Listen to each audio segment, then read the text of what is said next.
Hello everyone. Today we will talk about computational thinking applied to programming. No matter which language you're using, this ability will help you understand the code and create better.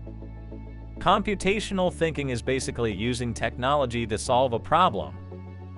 In computational thinking, we use decomposition, pattern recognition, and abstraction to solve problems and make sense of things in a way that computers can also understand. It's like thinking step by step, simplifying when needed, and finding common patterns to make tasks easier and more efficient.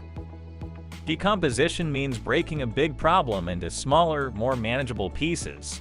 It's like taking apart a complicated puzzle and working on one piece at a time. Pattern recognition is like noticing similarities or repeating things in different situations. This skill helps us make predictions, solve problems faster, and understand how things work by seeing common patterns. Abstraction is like simplifying something complex by ignoring the details we don't need right now. It helps us see the big picture and only pay attention to what's important at the moment. With these three ideas, you can analyze code and understand how algorithms work in a better way.